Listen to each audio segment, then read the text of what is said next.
All right, Rabbi, good morning, or good tavach. Hopefully everyone had a beautiful and uplifting and meaningful Shabbos, and it is a great schos. First of all, tremendous yasher koach to all those who participated, able to attend the beautiful siyum last night. It's always such an uplifting aliyah and such an uplifting opportunity, Baruch Hashem, to come together and to celebrate our accomplishments. We plug away every single day, and Baruch Hashem, just the opportunity to come together as a chevra, to be able to celebrate our beautiful spiritual accomplishments is always a tremendous schos. He left already, but I meant to thank one person I didn't thank, two people I didn't thank yesterday, were Azriel Miller and Saeed Haken, who really worked very hard behind the scenes. You're not going to believe this. There's actually a WhatsApp group for siyum planning, and no, you cannot get on it. You cannot get on it. How much you try? Jeremy might get on. I might just add Jeremy just for the fun of it. But Baruch Hashem, the Chavra really worked very hard with all the details and all the back and forth. So tremendous, thank you, tremendous. With that, let us begin. Begin by thanking all of our sponsors, Baruch Hashem, for the shir this morning, to thank all of our Talmud Torah sponsors, Josh and Becca Friedman, for dedicating all the Shuman Drushos this month in commemoration of the yahrzeit of Josh's father, Yisrael Yehuda ben Rav Chaim Rafael, and for Aliyah, for the neshamas of all of those killed al Kiddush Hashem on Shmini Atzeres in Eretz Yisrael, and of course in the schos of all of our hostages, in the schos of all of our precious soldiers, and in the schos of Refuah Shalema for all those who were injured in the attacks. To thank Sammy and Malka Esterson for dedicating all the Shuman Drushos this month in memory of their parents, Hinda Bas Henach Ephraim, Yitzchak Leib Ben Aaron HaKohen, Sarah Rachel Bas Baruch Avram Zichrono Livracha. The Pepper family in memory of their brother and uncle Yosef Pepper, Yosef David Ben Yaakov Zichrono Livracha, and our Week of Learning sponsors, Dr. Ed and Mrs. Faith Wolf, in honor of the wedding today, B'Shah Tova Matzlachas, of their dear son Gideon to Mali Himmelrich, Emir Hashem, Chasin and Kala, Shebizocha to stand under the chuppah, B'Shah Tova U'Metzlachas, and Emir Hashem build a bayis Lemon B'Yisrael Ad Me'av Esim Shalom Tovos. And a happy birthday to Yoni Frager. He just walked up. He just walked up, so I just saw it. Emir Hashem Ad Me'av Esim Shalom Tovos. I wasn't going to do it. But you literally just walked up here. I was saying, of course, we dedicate the entire Maseches Bava Kamma, and the truth is a tremendous yasher koach to Rabbi Yomi and to Adam David, who spoke so beautifully last night at our siyum, really like Dvarim Hayotzim min Halev, incredibly special, and thank you. And of course, we devote all of Maseches Bava Kamma Le'ilui Nishmas Master Sergeant Elio Michal Harush, one of the first dedicated policemen who was murdered, al Kiddush Hashem, at the firefight in this police station at Sderot. Died al Kiddush Hashem, protecting so many. We hope that at the merit of our Talmud Torah, his neshama will have an aliyah, and his family in nechama. I will say with that, let us begin. We actually have an incredible daf ahead of us today, and get ready for this. Even a little bit of agarata. Yeah, all right. I feel like we've earned it. I really feel like we've earned it in Bava Kamma, Baruch Hashem. So again, I want to manage expectations. It's not a lot of agarata. It's not like wild agarata, but it's some nice, beautiful agarata. So we'll say, so today's daf is 17. Zayin Amud Aleph. We are picking up Emir Hashem on Tes Zayin Amud Beis 16b. At the two dots. We are picking up actually 2, 4, 6, 8, 10, 12, 14, 16 lines up from the bottom on Tes Zayin Amud Beis. So Gemara says as follows: Kikaru Shucha Lachdeni. So Gemara quotes the pasuk from Yirmiyahu Navi. Kikaru shucha lelachdeni upachim tamnu l'raglai. So literally translated, Yirmiyahu Navi says they dug a pit in order to ensnare me. Upachim literally again traps they made for my feet. Rabbi Lazar Omer. Rabbi saying this is Yirmiyahu Navi. Now understand Yirmiyahu Navi, like most great people are usually only recognized as great people when they die, right? Especially Jewish leaders. Jewish leaders normally only really achieve their full level of acclaim once they're dead. Often the greater they are when they're alive, the more difficult their lives are. No greater example of this than Moshe Rabbeinu, who when he was alive just faced constant difficulty and constant strife. Yirmiyahu Hanavi was no different. Now Yirmiyahu Hanavi, encountered a lot of difficulty for a different reason. Remember, Yirmiyahu was a prophet of destruction. So because he was a prophet of destruction, his message, as one could imagine, was unpopular. Right? Whenever Yirmiyahu never talk about again, Yerushalayim is going to be destroyed because of the sins of the people, it wasn't exactly greeted with incredible enthusiasm. And I also remember again, it was such a profound memory. What is Yirmiyahu Navi is trying to deliver the message of destruction in order to stave off destruction. In other words, he's delivering this message so that people will listen, do tshuva, and turn things around. Instead of, we'll say, what happens? This happens all the time. Instead of people internalizing the message, what do? They shoot the messenger, or they get angry at the messenger. So Yirmiyahu Navi, therefore, so here the pasuk is describing the difficulties that Yirmiyahu Navi had with the people. So listen to this. Rabbi Elazar Amar, Shechashdu Mizona. Ultimately, again, they accused Yirmiyahu Navi, ultimately, again, of engaging in immorality with a zona. They went ahead and they suspected him that he was committing adultery. Now, what's the pshat with this? What's the pshat? So interestingly enough, again, we find this also by Moshe Rabbeinu. Right? Moshe Rabbeinu had these same accusations leveled against him. Now, by Moshe Rabbeinu, if you remember, why was that? Moshe Rabbeinu didn't live with his wife. Because since Moshe Rabbeinu had to be in a constant state of preparedness for communication with the Shekhinah, he couldn't be in a state of tumah. Because he couldn't be in a state of tumah, he wasn't even able to go ahead and carry on just like a normal married life, like a normal intimate life. He had to be separate. So I will say, here's what's incredible. So people said, impossible that a man could live in that way. So it must be that Moshe Rabbeinu's got something else going on the side, right? It must be that he's engaging in some type of immoral behavior, but he's maintaining his elevated status. So they made the same accusations about Yirmiyahu Hanavi. And I was saying, it's incredible, but it tells you something about fascinating about human nature. Human nature is that when we see someone on a pedestal, right, someone who is great, so you have two choices. What are the choices? Either build yourself up to try to get to that heightened level as well, or, right, knock them down. Knock them down. And it's incredible how often human nature chooses to knock people down. It's so much easier to go ahead and bring someone off their pedestal. So that way, again, I'm on the same level than it is to go ahead and build myself up. Now, obviously, again, we're not asked to be on the level of Moshe Rabbeinu. That's not what asked of us. But it's just fascinating how you wonder to yourself, how could anyone ever say that Moshe Rabbeinu, that Yirmiyahu Hanavi has a zona? Out of all the things you want to say, has a zona, is committing adultery.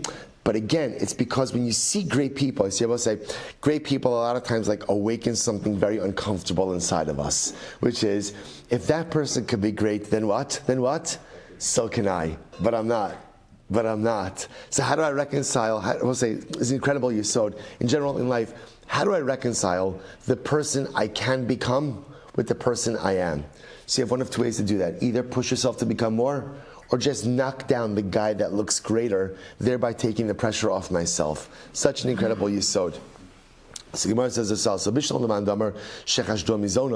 according to Pina, it says that they suspected him of having a zona. Remember again, zona, immorality, is also called the pit. But the one who says ultimately again that they suspect him of adultery, why does it say that they dug from me a pit? To which the words again, engaging with a married woman is still an act of znus. And both say, so it's interesting, by the way, that immorality is called a pit. Immorality is called a pit. And we'll say, why? It's interesting, right? Chil Shabbos is not called a pit, right? Violating kashrus is not called a pit. Why is immorality called? We know it. Because once a person gets stuck in a web of immorality, whatever that immorality may be, whether it's actional immorality, whether it's the things that we look at that we shouldn't be looking at, we'll say, what happens? It's a pit. It's a pit. And the more I engage in it, the deeper the pit becomes, and the deeper the pit becomes, the more difficult it is to climb out. It's an incredible thing. So let's listen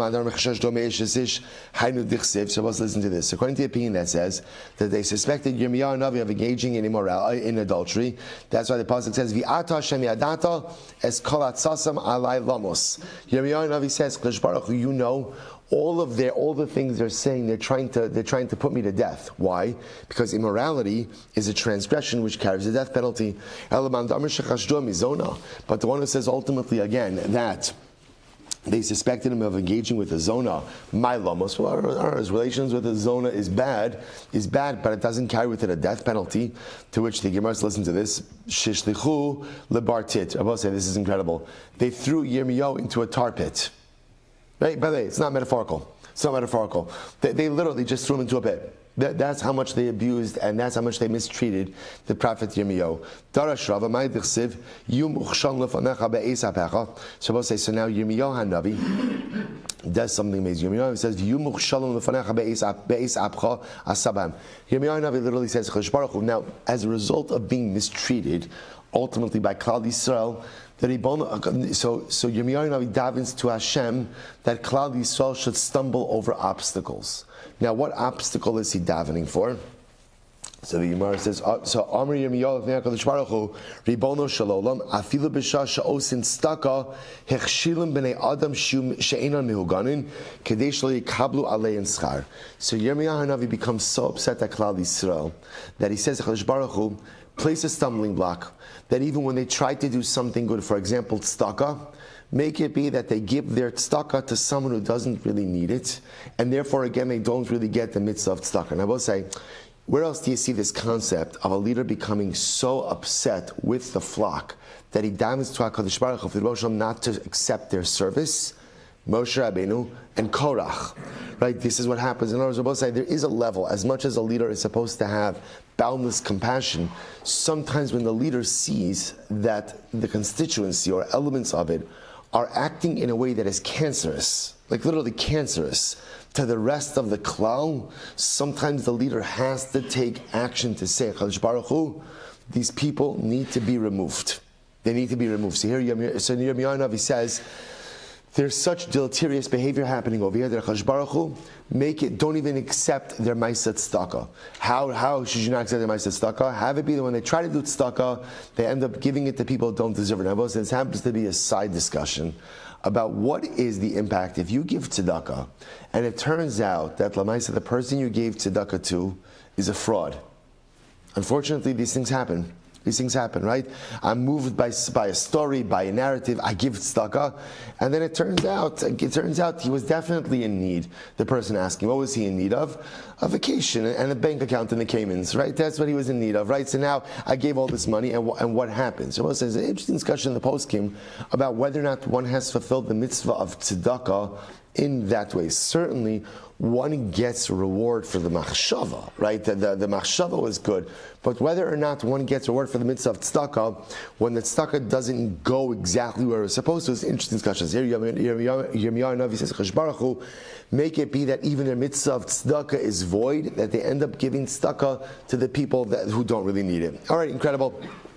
So both say something. Now the Gemara ends off. So that's the end of Yirmiyahu Hanavi. The covered Asla B'Mosa. Both say, by the way, remind me at the end of this year, if we have time. I ran out of time on Friday. I want to share with you something on the Kelev Gemara, on the dog Gemara, and it's not a rant. It's not a rant. It's actually something interesting.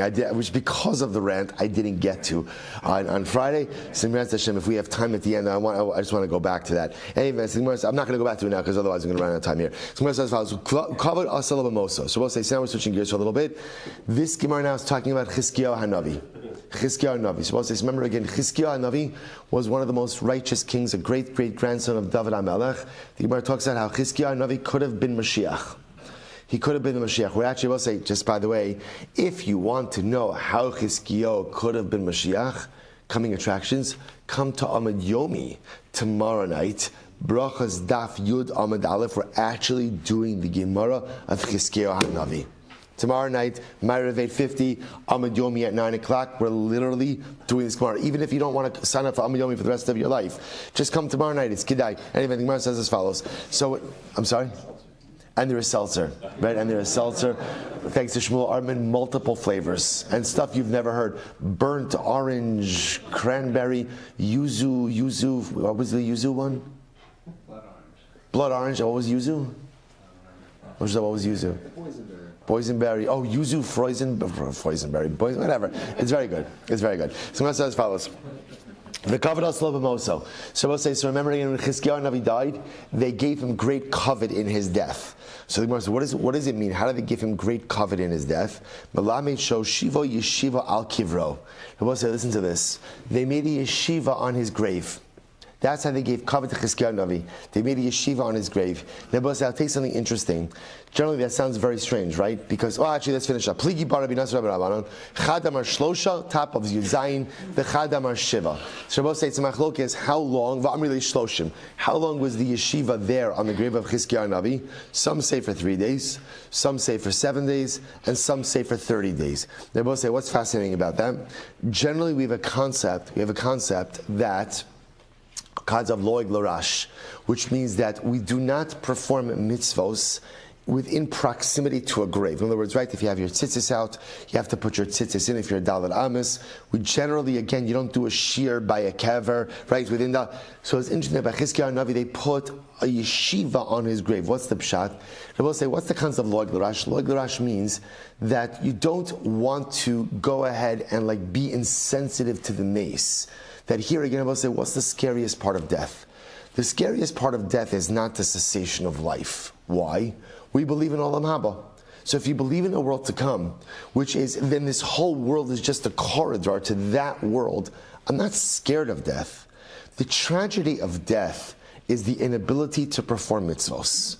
That when I am here, I could do anything. When I'm here, I could learn, I could do a mitzvah, I could do an act of chesed, and every day I could fill my life with these things. And then when you die, what happens? Like kiviyachol, like your assets are frozen. You know, whatever you've acquired over the course of your life, that's what you have. But you cannot acquire any more. So the notion of doing mitzvos in the presence of a mace, is considered to be insensitive to the mace. Here, I could continue to do, and the mace can no longer continue to do. So what's the pshat that they put a yeshiva on the kever of Chizkiyahu Navi? See, I will say here's the difference. When a person lived a life of complete self-actualization, and they did everything they were supposed to do, there's no loeg l'rash. Then there's no insensitivity. Chizkiyahu Navi, Chizkiyahu Melech, he did what he was supposed to do. He lived a good life. He was fully self-actualized. Because he was fully self-actualized, therefore, again, there's no insensitivity performing mitzvos by his kever. I will say, that's what we aim for. We want to live the kind of lives where after we leave this world, that anyone and everyone could do mitzvos in the presence of my kever, and it's not insensitive. Because I know I lived the life I needed to live. I did the things I needed to do. I left no stone unturned. I left no opportunity unactualized. I left no mitzvah unperformed. That was the life of Chizkiyahu Navi. Halavar, if we could live that kind of life, then our descendants, our friends, our community will be able to do mitzvos in the presence of our kever, and there'll be absolutely no insensitivity. Incredible. Tan Rabbanon. The covered also. So we'll say second line from the top. Yezayim with Aleph. The covered also. They covered for him in his death. So the Gemara says, Zeh Chizkiyahu Melech Yehuda. This is Chizkiyahu, the king of Yehuda. Sheyatzo lefanav shloshim v'shisha elef chalutze kasef, the Rabbi Yehuda. We'll say 36,000 men with torn clothing. We'll say the lashon is literally bared shoulders. What that means is they tore their clothing, did kriya. 36,000 men went before the funeral bier of Chizkiyahu Navi, Chizkiyahu Melech, excuse me, with torn clothing as a sign of mourning for the king. So the Gemara says, but one second, the truth is there were 36,000 men with torn clothing who walked before the funeral bier of Achav. And Achav was a Rasha. Achav was a Rasha. So 36,000 men went with torn clothing before Achav. I don't know, Chizkiyahu deserves a little bit better than that. This is so beautiful. Wow.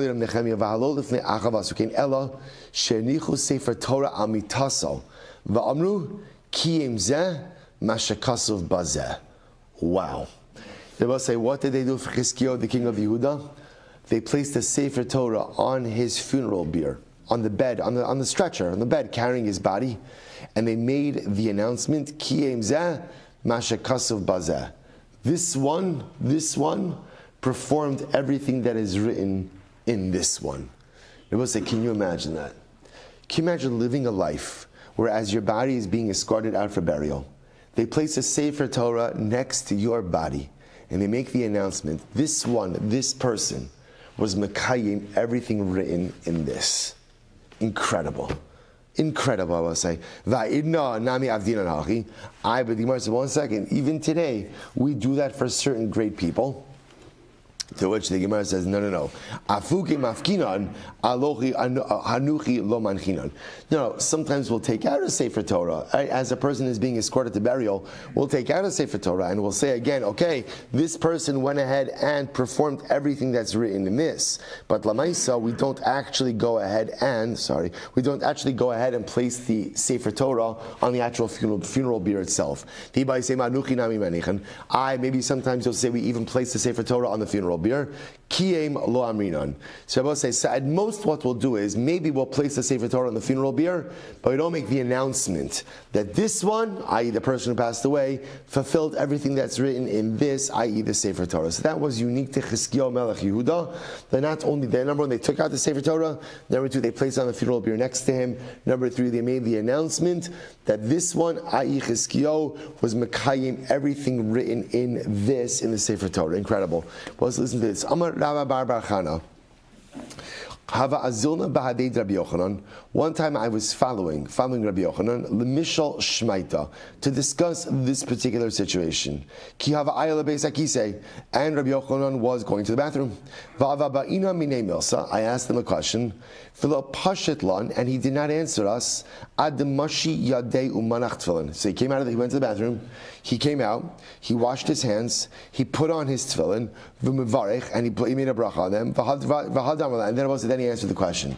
So I say, incredible, right? Incredible. First of all, again, there's a lot of lessons over here. First of all, lesson number one is let the rabbi go to the bathroom in peace, right? That's number one. If you see him going out, leave him alone. Leave him alone. Give the guy give the guy 2 minutes, right? It's not paro, right? Everybody has to go to the bathroom, right?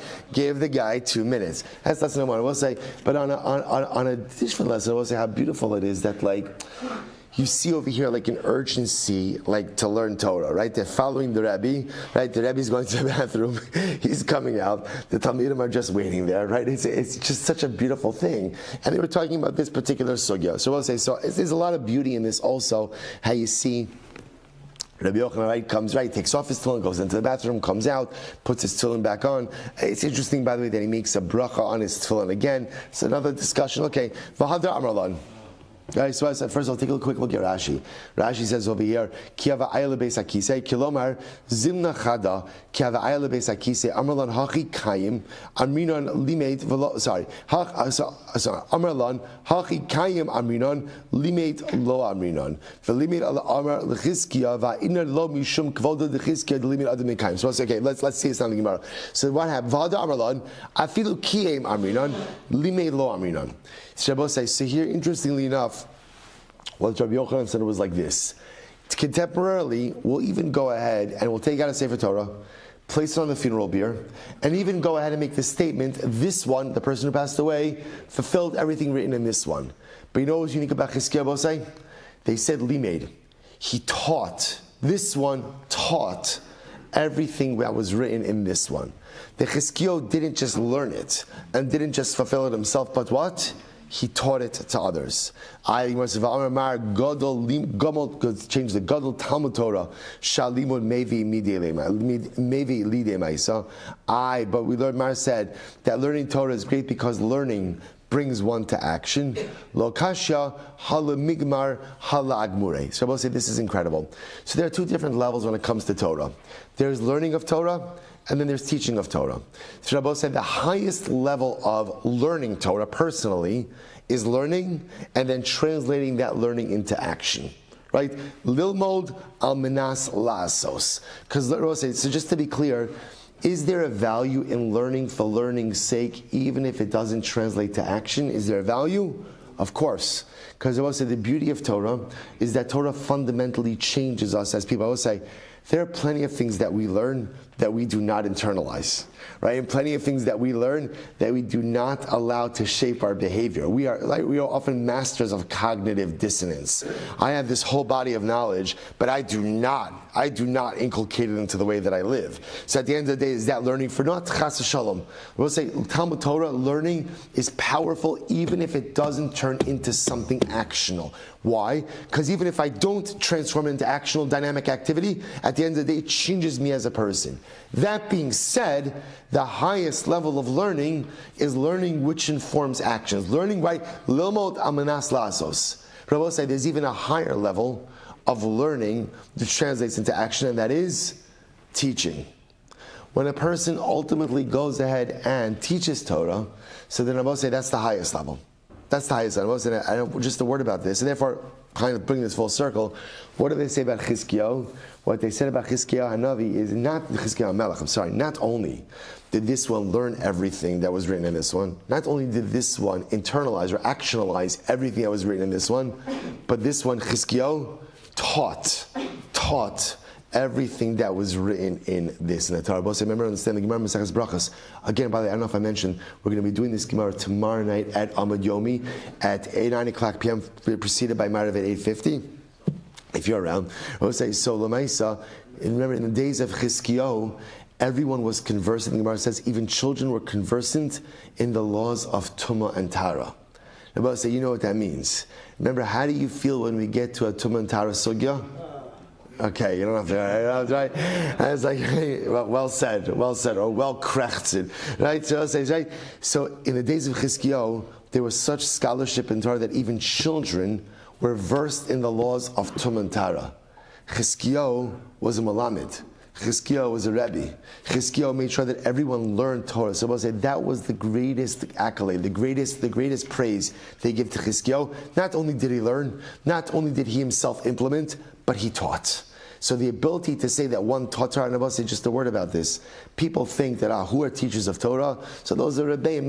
We'll say each and every one of us has the ability to be a teacher of Torah. Because you teach Torah, we'll say sometimes not just through what you say, but through how you live. If a person lives a life of Torah values, and ultimately other people see that, and they're like, wow, that's beautiful. The way that person lives is something special. I would say a person is teaching. You could teach through spoken word, and you could teach through deed. But the highest level in Yiddishkeit is the ability to teach Torah to others and to inspire others, hopefully to follow suit. The Gemara goes weiter. So that was the greatness of Chizkiyahu. Let's go to Amr Rabbi Yochanan Mishra B'Shem Yochai. My disciple is beautiful. It's beautiful. What's the meaning of the pasuk that says, "Ashreichem zore al kol mayim mishalchei regal hashar v'hachamar." So we'll say a very interesting pasuk here. So literally translated, Ashreichem, praiseworthy are you, zore al kol mayim, who literally sow upon the water. So S-O-W, right? S-O-W, sow on the water. Mishalchei regal hashar v'achamar. Literally, again, send forth the feet of the shor, the ox, and the donkey. What is this pasuk talking about? We'll say, listen to how beautiful. Get ready for this Gemara. Kala osek b'Torah u'gemilas chasadim. Now let's say anyone who engages in Torah, and I was remembering, Torah means the learning of Torah, the living of Torah, the teaching of Torah, and gemilas chasadim, chesed, Zocha l'nachalas shnei shvatim. We'll be privileged ultimately again to have the portion of two shvatim. And I will say which two shvatim? The shar and the chamar. Which two shvatim are called the shar and the chamar? Shar is Yosef, chamar is Yisachar. Shene'emar, Ashreichem Zorei, Ve'in Zriya El Tzedakah. Both say Zriya sowing always refers to Tzedakah. Shene'emar, Zaru Lachem Tzedakah, V'Ketzru Lefi Chesed, Ve'in Mayim. What's Mayim? Mayim is Torah. Shene'emar, Hay Kol Samei L'Chula Mayim. So both say so beautiful. So therefore the pasuk that says, right, Ashreichem, praiseworthy are you, Zorei Al Kol Mayim. So the Zriya, the sowing, that's reference to Chesed. Both say it's so beautiful. Chesed is compared to sowing. Why? Because you do an act of chesed for someone, and here's what's incredible, right? You sow a seed. And what happens after you sow the seed? What happens? Nothing. Right? Nothing. And then sometime later, what happens? Something sprouts forth from the ground. You do an act of chesed, and sometimes you do an act of chesed for someone, and the truth is, nothing happens immediately. Right? Nothing happens immediately. You just go ahead, you do that thing, and nothing occurs. Nothing occurs. And then I will say, sometime later on, what occurs? Something beautiful sprouts forth from it. That's chesed. That's the power of chesed. And we have so many beautiful opportunities to sow chesed within our midst. So many beautiful opportunities. We'll say, now because of the current war in Eretz Yisrael, and here I will say so many acts of chesed. And sometimes, sometimes kind of like we have like this aggrandized view of chesed. Like, I'm going to do a chesed, and like something incredible is going to happen, right? Like you want one of these stories that I did a chesed, and sometimes you do a chesed, and nothing happens. Nothing happens. Nothing happens now. But just understand, you've sown a seed, and that seed will absolutely unequivocally sprout sometime in the future. So that's chesed. Torah is water. I'll say why? Because again, at the end of the day, you can't survive without water. Who could survive without Torah? And I will say, again, water, when you're thirsty and you have that cold drink of water, it's the best thing in the world. Every day the soul is so thirsty. You give it a little bit of Torah and you quench that thirst. So that's the pasuk about says. The Gemara goes right to the Gemara says, Zochel l'nachal asnei shvatim, Zochel l'kilaki Yosef. So a person who engages in a life of Torah and Chesed, literally again gets covered like Yosef. Kichsev ben paras Yosef benot sadal eshar, v'zochel l'nachal as Yisachar. Now we'll say Yisachar, ultimately, again, the pasuk says Yisachar Chamar Goram. Now, interestingly enough, we often look at Yisachar simply as the shevet that learned, right? Zvulun went out to go ahead and do commerce, and Yisachar. But Yisachar, Rashi also points out, also represents wealth. So therefore, again, the Chsiv Yisachar Chamagorim is the Amri Ayvav Nofel in front of Yosef. If one engages in Torah and stuck and Gemilas Chasadim, their enemies will fall before them like Yosef. The Chsiv Bahem Amim Yiragach Yachdu Af Se'aretz Zochel Lebina Ki Yisachar. And one will acquire wisdom like Yisachar. The Chsiv Ubnei Yisachar Yodei Bina Litim Ladas Mayase Yisachar. So we'll say there's a lot of ways of understanding this. It could also be that Yosef represents wealth and Yisachar represents understanding. Right? So again, because Yosef, of course, was incredibly successful, Yosef also represents, again, like Pir Verivia, one becoming two. Because remember again, there's no Shevet Yosef, there's just two Shvatim of Menashe and Ephraim. I will say, but a beautiful, what's the takeaway? I will say, a successful Judaic life requires two things, Torah and Chesed. Torah and Chesed. I will say, that is the well-balanced spiritual diet. Torah represents Ben Adam Lamakom. Chesed represents Ben Adam Lachavero. Torah is how we build our relationship with Hashem, and Chesed is how we build our relationship with the Choshen Baruch Hu. Which I will say tells you, every single day, a person has to have a well-balanced spiritual diet. I have to know that every day I learn Torah, and every day I did Chesed. We'll say, and again, that chesed has to be there every single day, no different than Torah. A day, just like none of us would imagine, a day going by without Torah, a day can't go by without chesed. I'll say, but what could I do if an opportunity doesn't present itself? There's always an opportunity. You can pick up the phone, you call someone who you know is struggling with something, and say, just shalom aleichem, just wanted to say hello. That's chesed. That's chesed. You see someone in shul who you don't recognize, you go over, you give a shalom aleichem, that's chesed. You give tzedakah, that's chesed. You go ahead, there's so many opportunities. I don't have to go through the entire list. But every single day needs Torah, and every single day needs chesed. And Chazal assure us, if you have a life of ultimately Torah and chesed each and every day, then you will get the brachas of Yosef and Yisachar. You will get the brachos of wealth, and you will get the brachos ultimately of greater understanding. Those are the two brachos you get. You live a life of Torah. Chesed Rabosai, Mazel Tov. Hadron Alach, Arba Avos. Rabosai, Mazel Tov. Finished our first parak in Meseches Bava Kamma. Incredible. Absolutely incredible. Incredible. Ketzar Regal Muedah. So we'll say, let's get back to Bava Kamma. All right. It was a nice little break. Some beautiful little agarato. Simon says as follows. So let's listen to this. So now we're going back now to regal. Now remember, what's regal? I will say, regal is an animal damaging in the course of activities of daily living. Now remember, I will say, regal is muad from the beginning. Right? So nezek shalim from the beginning. So again, the Gemara says, Keitzad regel mu'ades. What's the case of regel that's mu'ad? The shaber b'derech hilucha, an animal that causes damage in its normal course of activity, normal course of walking. Habehema mu'ades lahalech kidarko u'l'shaber.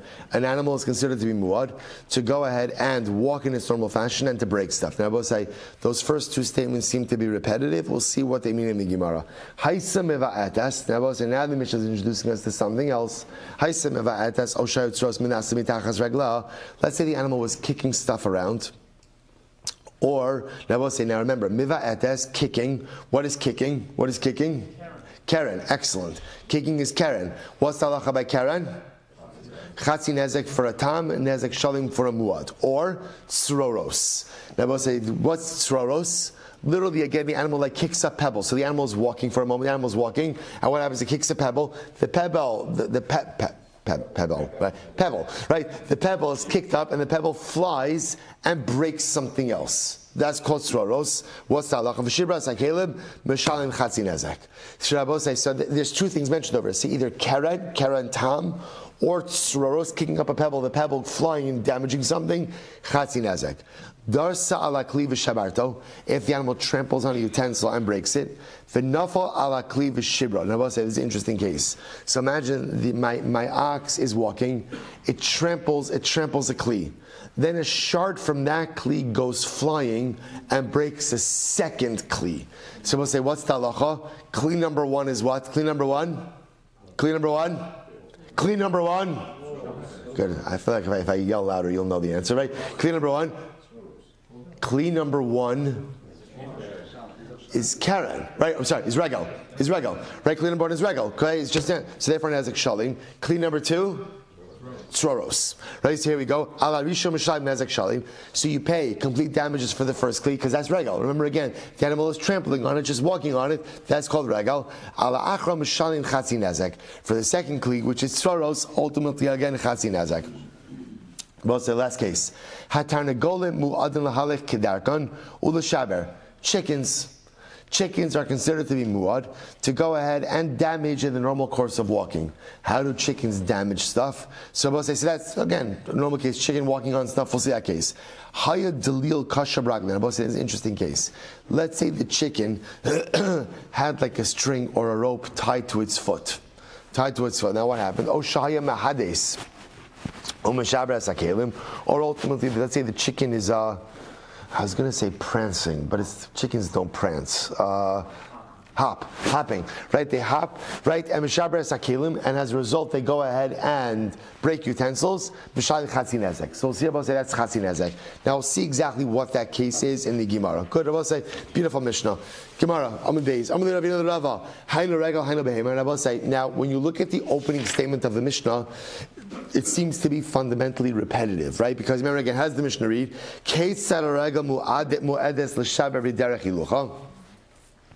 How is the regel muad to break something in the normal course, right? In the normal course of walking. So Rabbi says, so again, that halacha l'maisa. So that's talking about regel. Then it says, habahema muhedes lahalik kidarku l'shaber. An animal is muad to walk and to damage. So Rabbi says those two statements seem to be fundamentally repetitive. So what's the pshat? So says the Gemara. So hainu regel hainu behema. Arlei tana avos v'katani toldos. Oh. Interesting about saying it could be that the first statement ultimately, going back to the beginning of the Masechta, remember again, there's avos and there's toldos. For example, what's the av of regel? What's the av? Just walking, right? An animal is walking and it stamps on something, right? Just walks on something. That's called regel. What would be the tolda? So we'll say the tolda is any other. So the tolda would be, as we're going to see, an animal is carrying a pack, carrying a load, and the load damages something, right? Or the animal rubs his body like for the sake of hana, but just rubs against the wall as it's walking. Those would be cases of toldos. So it could be that the two statements in the Mishnah, which seem to be saying the same thing, one is talking about avos and one is talking about toldos. Elamiata. Here's the problem with that. Elamiata seifa diktani hashen moedes. So we'll say, take a look at the next Mishnah. So we'll say the next Mishnah is your Testament base. 19b, where this Mishnah spoke about regel, the next Mishnah is going to speak about shein. It says Hashem mu'edes, the shein is mu'ad, and habehema mu'edes. So my avos umay toldos iga. So by shein, what avos and what toldos do you have? So listen to this. So this is Ravina speaking to Rava. So Rava says, Kamma. So Rava responded with a little bit of a joke. I already answered one question. You know what? Now it's your turn to answer a question. So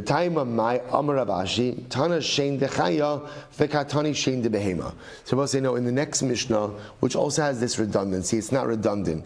One is to teach us the din of shein by a chaya, and one is to teach us the din of shein by a behema. Now both say, what's between a chaya and a behema? A chaya is a non-domesticated animal. A behema is a domesticated animal. So the Mishnah is going to teach me that halacha. Now both say, remember again, what's shein? What's shein? What is shein? Damage done by an animal when? In the pursuit of hana.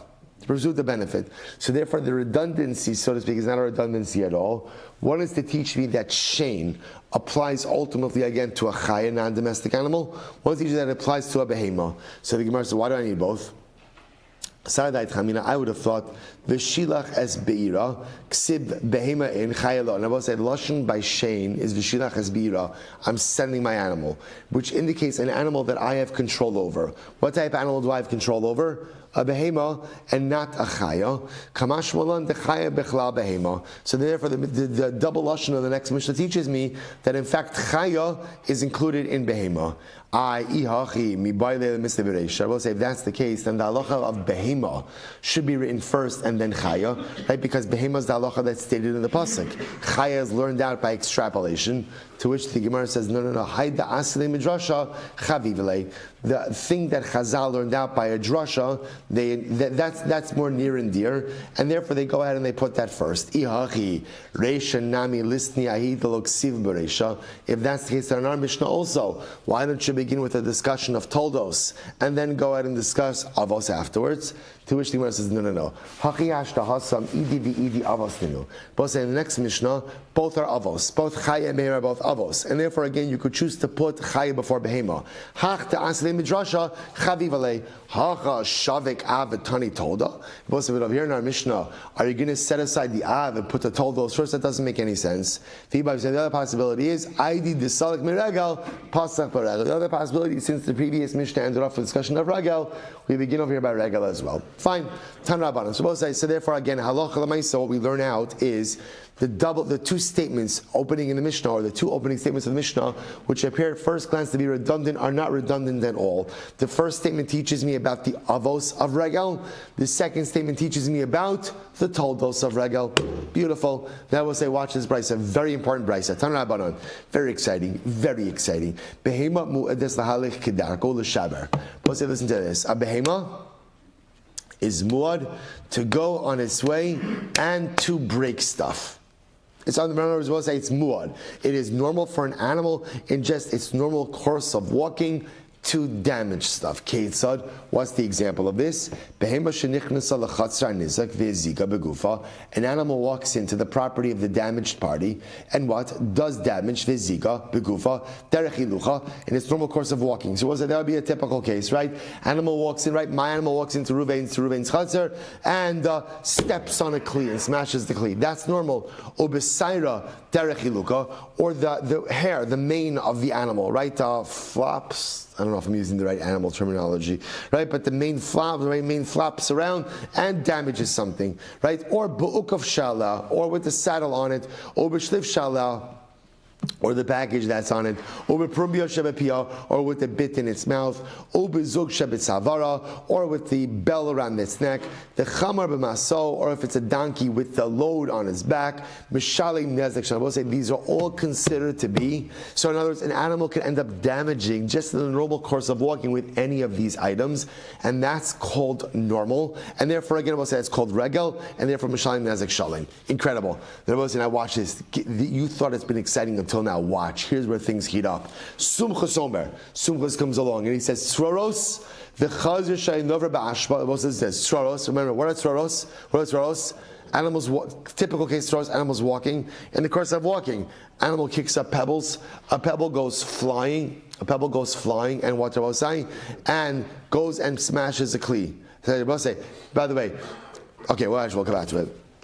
Or chazir shayin nover ba'ashba, or a chazer, right, was going ahead and nover ba'ashba is rooting in the trash. Good, rooting in the trash, right? He's going through the trash, and we'll say what happens? The hizik, and it damages. Now, what is that case? We'll see in just a moment. Mishayim nezek sham. We'll say Sumcha says in Tzroros cases, full damages. Wow. So we'll see what that's at the root of this machlokes a little bit. Hizik, pshita. Now, obviously, if we're talking about a case where damage was done, so of course, again, we're going to be mechayim nezek shalim. Obviously, so the Gemara says, so rather ela ema hitis v'hizik mishalim nezek shalim. Rather, what Sumchus means to say about say is, if the chazer is rooting around in the trash and kicks up pebbles or whatever, something goes flying and then does damage, tzroros, Sumchus says nezek shalim. One second.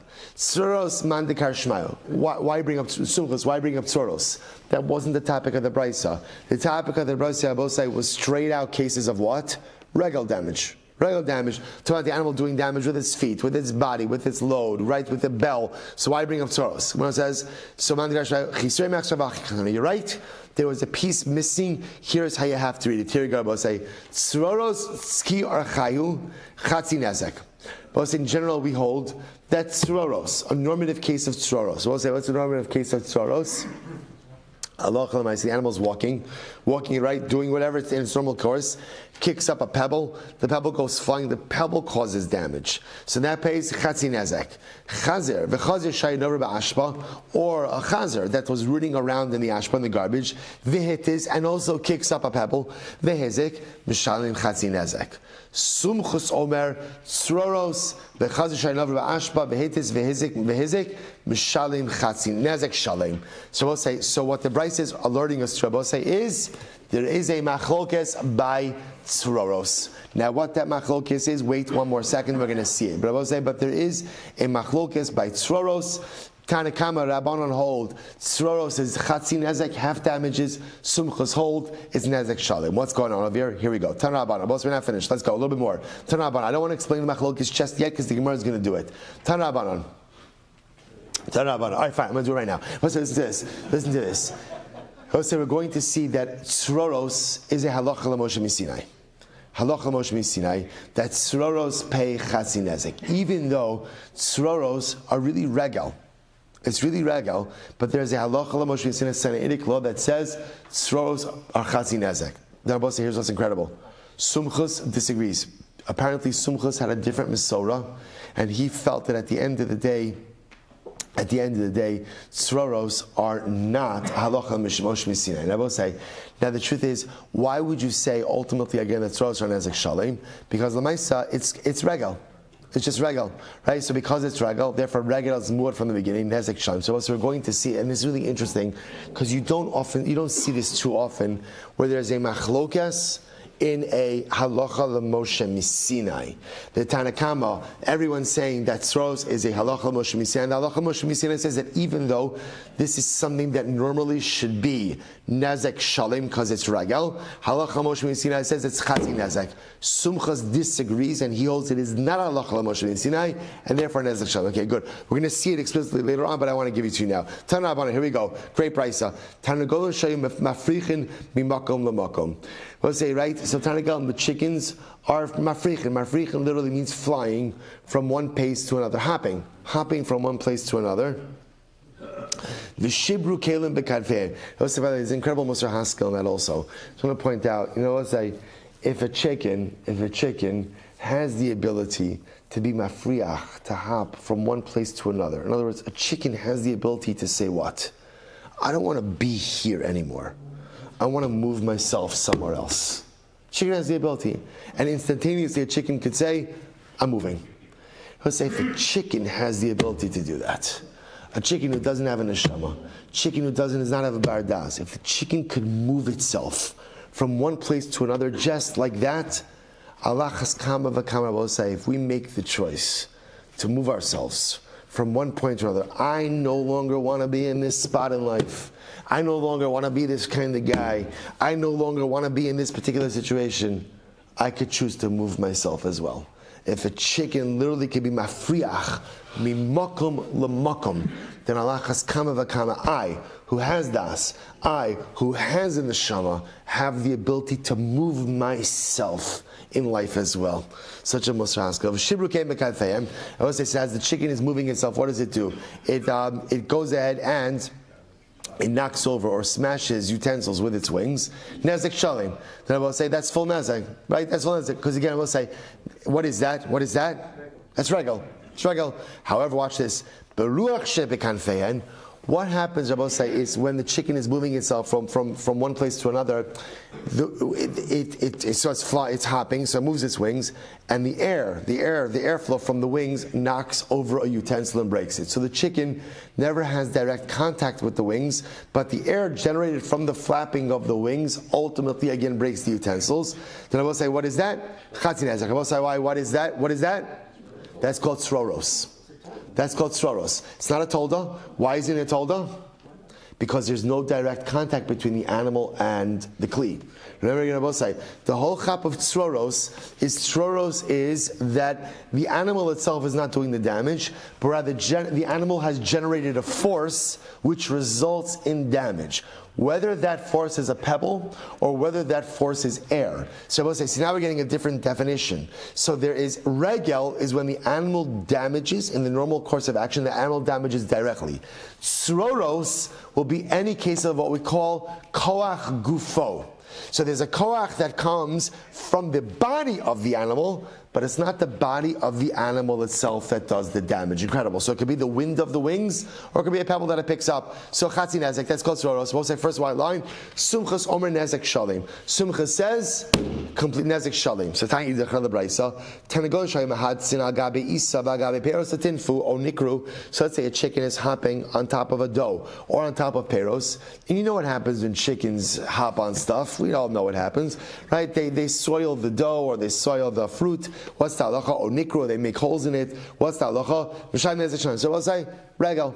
That's called regal. Helu afar otsroros. If the chickens, when they're hopping around, kick up dirt or kick up tzroros, then what's the halacha? Mishayim chatzin nezek. They pay chatzin nezek. Sumchas or sumchas says, nezek shalim, complete nezek. Another brayso. Tarnago shayim mafriach mimakom lemakom. V'yatzis ruach mitachas knafav v'shibras hakelim. A chicken is hopping from one place to another, and as it's flapping its wings, it generates wind, and the wind causes the utensil to break. V'shalim chatzin nezek. Ultimately, again, chatzin nezek. Why did I both say why? Why? What is that called? Sroros. So Gemara says, okay, stama rabbanon, amarava, bishlama sumchos kasara koach gufo ki gufo. Here's what's interesting. At first, Rava assumes that why does sumchos hold that you pay nezek shalim in a case of sroros? Because sumchos holds that any force generated by the body of the animal is as if the body of the animal is doing direct damage as well. So there's no difference of doing damage directly with the body of the animal or a force generated by the body of the animal. Ella Rabbanon iki gufo dami kuli nezek by the shalim. But Rabbanon, what do you hold? If you hold that force generated by the body of the animal is like the body of the animal itself, you should pay nezek shalim. V'ilav ki gufo dami chazi nezek. Nami lo sham. And if force generated by the body is not like the body, then you shouldn't have to pay anything. So I'll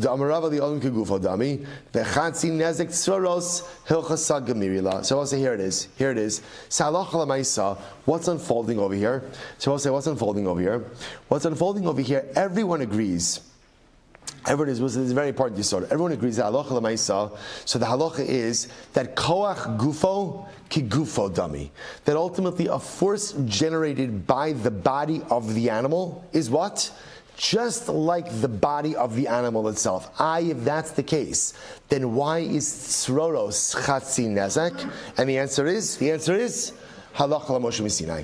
So the Rabbanon hold, again, you have this halacha l'Moshe Sinai, this Sinaitic law, that says that even though tzroros should really be the equivalent of damage done with the body of the animal itself, and it will say even though when the animal does damage with the body of itself, what do we call that? When the animal does damage with its body in the normal course of the activities of daily living, what do we call that? What do we call that? Regal. And the din of regal is nezek shalim. There's a halacha l'Moshe Sinai that says you only pay chatzi nezek. And amazingly enough, Simcha says, no such thing. No such thing. There is no such thing ultimately again as a halacha l'Moshe Sinai of chatzi nezek by tzros. So what says if it turns out it's a machlokes. It's a machlokes in Mesorah. It's literally machlokes in Mesorah. So Simcha says no such animal. Literally, there's no such halacha l'Moshe Sinai of tzroros, and therefore again, since everyone agrees that koach gufo kegufo dami, therefore again the halacha of tzroros is nezek shalim, and the Rabbanon hold know that halacha l'maisa is going to be chatzi nezek. Incredible. I will say, let me just use the last 2 minutes we have just to go back. Just I want to tell you just this piece. We're not time on Friday. So the Gemara said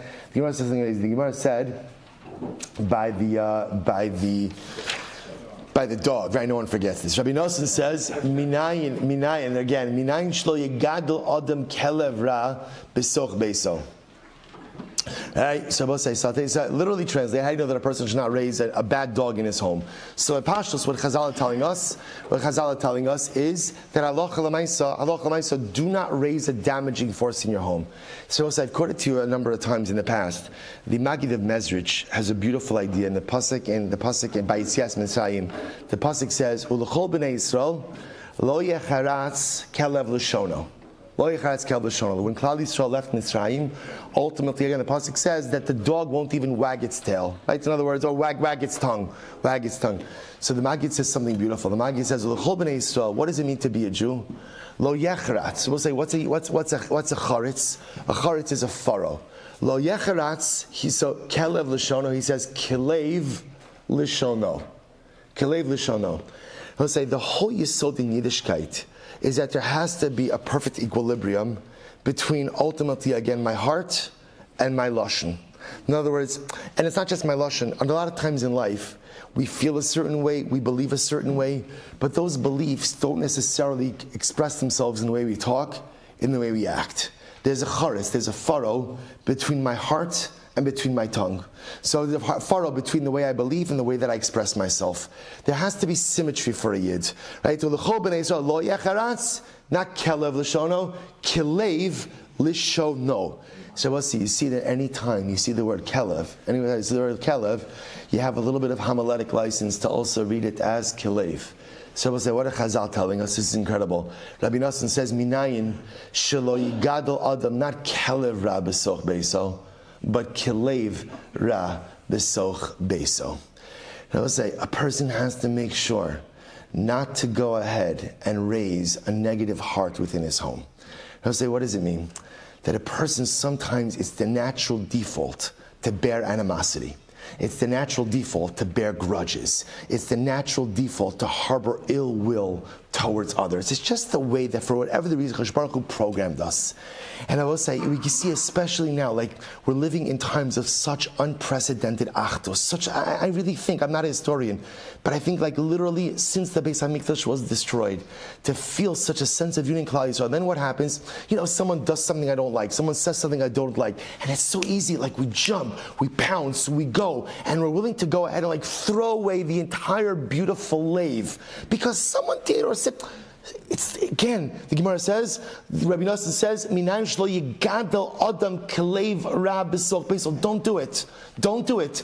Don't raise a lev ra in your home. Whatever you do, Rabbi said, whatever you do, foster that positivity, foster that unity, and you have to work on it because the lashon over here is yigadol. Rabbi say, what does it mean yigadol? What does the word yigadol mean? What does it mean yigadol? Like raise. Chavra, what's the hardest thing in life? What is the hardest thing in life? Hands on the hardest thing in life? Raising inspired children. It is a constant avoda. And then you think, you know what I mean? You know what we all think very quickly. You know what we all think? Okay, all I need to do is get them to the chuppah, and then they're fine. And then you realize, oh my God, I was so wrong, right? Then there's a whole new avoda of parenting that becomes, right? Begins once they get to the chuppah. And then again, well, okay, at least when they have children of their own, then they're going to be funny. Oh no, a whole new thing that happens over here. Again, the raising of children is a constant and perpetual occupation. The only thing that is as perpetual of an avoda as raising children is raising your lave. See, raising your lave, every single day I have to nurture that heart.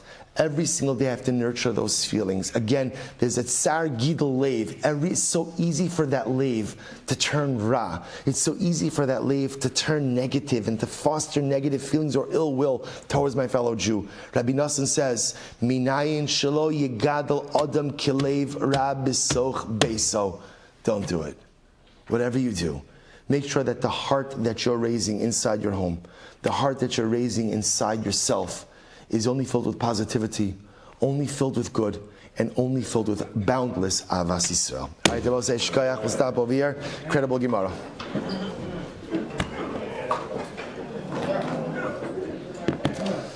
All right, Chevra Zoom. Have a great day, everyone. Always I question on Pesach when people are careful to take their garbage out of their garbage before Pesach, because it's like